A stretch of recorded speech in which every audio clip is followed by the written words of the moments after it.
AndreyHutch here, not giving medical advice, not a licensed physician. As always, it's purely educational and for entertainment. And if you're one of the people that views my videos to see my shirtless torso, write it in the comments. You can't see what's lower. I know. Sucks. But this video is about finasteride and post-finasteride syndrome. So for anyone who's not one of those people, hope you can still take the video seriously.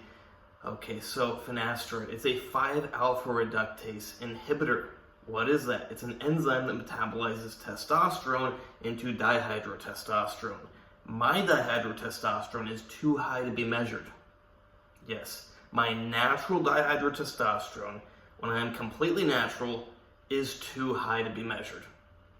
Dihydrotestosterone is responsible for the formation of your penis and for other masculine features.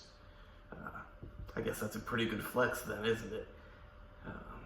It also makes you go bald. Luckily, I am not bald. I am balding. You can't see it right now because my hair is going forward. I have finasteride in my cupboard, but I have never taken it, despite having it for about 3 years, or maybe even 4 years now. I guess about 4 years, because I like my dihydrotestosterone. I don't like going bald, but I also struggle with gynecomastia. For the most part, it's under control, especially nowadays. But years ago, it had a lot of flare-ups. It still does occasionally. And if I were to block my dihydrotestosterone, my gynecomastia would get worse. So dihydrotestosterone, not only is it important for the development of your penis and for the function of your penis. So if you're an adult, your penis is done developing. You do not need dihydrotestosterone to grow it. It's done. It's not going to grow more. Some people think if they take a bunch of it, that it's going to grow more. It's not. But what it does do is make it work really well and give it sensation. Testosterone does it as well, but it doesn't do it nearly as much. So a lot of guys, when they block their dihydrotestosterone, it doesn't work. That's a pretty serious side effect, and most guys that experience it discontinue the finasteride. But on top of that, which is a really bad side effect, and that's really important, not a lot of things you can do worse than get rid of a guy's dick. He still has it, but if it doesn't work, it's kind of like it's gone. But it's also very important for hormonal balance. As I mentioned, with the gynecomastia, dihydrotestosterone has an opposing action to estrogens on various levels. Not only does it help block the conversion of testosterone into estrogen, but it also decreases the activity of estrogen. So if all of a sudden you decrease your dihydrotestosterone, your estrogen load on your body is going to be considerably higher. Now, of course, it depends on how high your dihydrotestosterone was to begin with, and it's not always so straightforward. You may think, oh, I'm balding, I must have really high dihydrotestosterone, but you might not. You might just have a lot of dihydrotestosterone in your scalp. Your systemic dihydrotestosterone might be completely normal or even low. It is possible. The human body is very complicated. Keep that in mind. But, there is a reasonable chance that you have high dihydrotestosterone if you're going bald.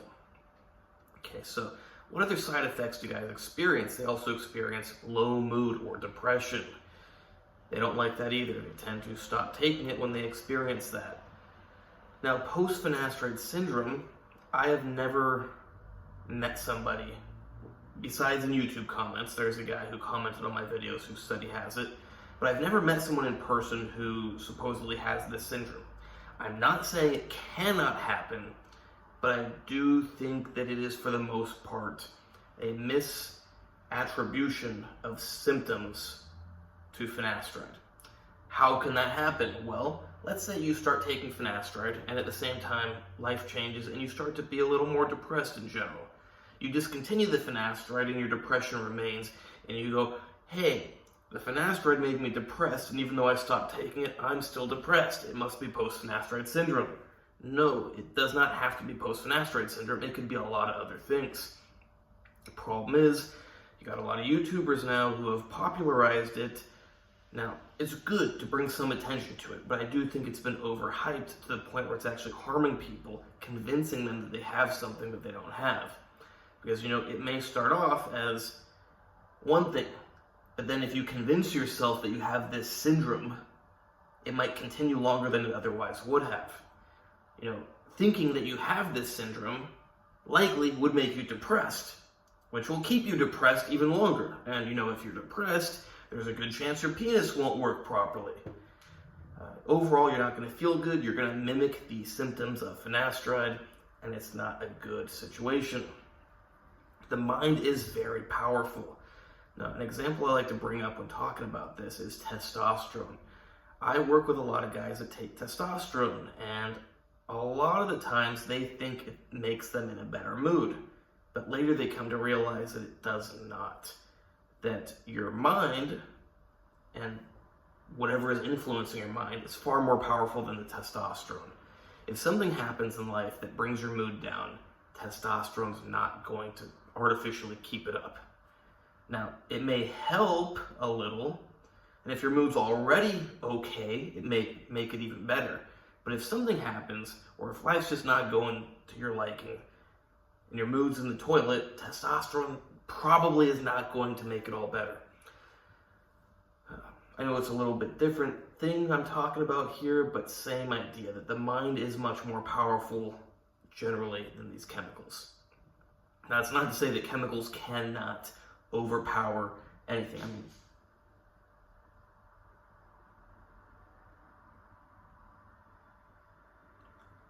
Probably no threat, so I'm not walking over there. Because I don't want to stop this video.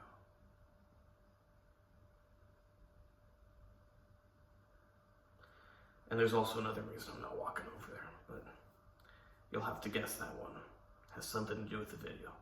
Okay, so, where was I? I was not there, but let's get back to it. I don't think that most people actually have post-finasteride syndrome. Everybody's different. There's certainly someone out there who does have post-finasteride syndrome. There are people that lack enzymes to metabolize drugs, so it's very possible that the finasteride could stay in someone's system and active for a very prolonged amount of time. Someone does exist that has that problem. Statistically, it's going to happen. But for the most part, it's probably just people's life or some other factor causing the symptoms, and they're thinking it's the finasteride. All the men I've met, and about half, have had serious side effects, such as their dick not working and being depressed. Now, how much of the depression is due to their dick not working, who knows? But they didn't like it, they stopped. Side effects continued for a little while, but subsided. And I can't say exactly how long it took for them to subside, but let's just say weeks or months. Nothing crazy. Once the drug was out of their system and their body got back to normal, these side effects went away, as is to be expected when you remove a causative agent.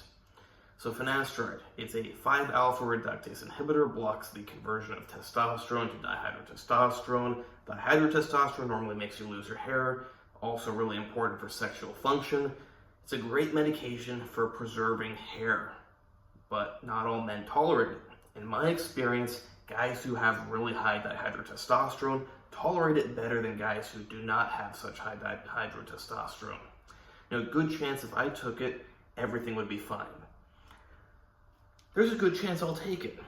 But another thing to toss out there is that if you are planning to get your girl pregnant, you do not want to be taking finasteride.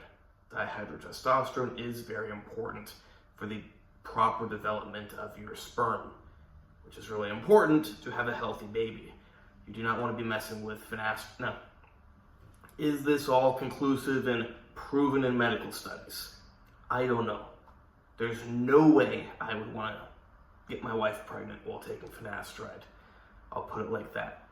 It's only logical that with the importance of androgens on the development of sperm, that you remove a very, very strong androgen from the system, that it's not going to develop quite how it should. So I would definitely not get my wife pregnant while taking finasteride. I would take a solid, to be safe, I would take at least, you could probably get away with 4 months off, but to be safe, you should take 6. Not medical advice, medical information. but it's a good idea to take 6 months off before getting somebody pregnant if you were taking finasteride or dutasteride. If you want healthy babies, you can't, I guess you could always change it, but it's a big deal to change your baby after it's born. Probably not what you want to do. It's probably a lot easier to just stop taking the finasteride 6 months before you get your girl pregnant. I hope you like this video. Please like, subscribe, and comment. Check out my other videos. Check out my Instagram, AndreyHutch, AndreyHutch. You can hire me there for training, consultations, coaching, plans, whatever. Same thing with diet, same thing with supplements. My diet includes very good margaritas. You can also hire me to inform you about special supplements, which can be used very safely, but if you don't know what you're doing, they're probably not going to be safe. Just like a car. You put someone who doesn't know how to drive a car behind the wheel of a car on the freeway or the Autobahn, it's not going to be good. You put someone who does know how to drive a car, it's going to be okay. But you can learn to drive a car in one day. You cannot learn to use the human body in one day. If you want to dedicate 10 years, go ahead. If you don't want to dedicate 10 years, probably a good idea to hire me.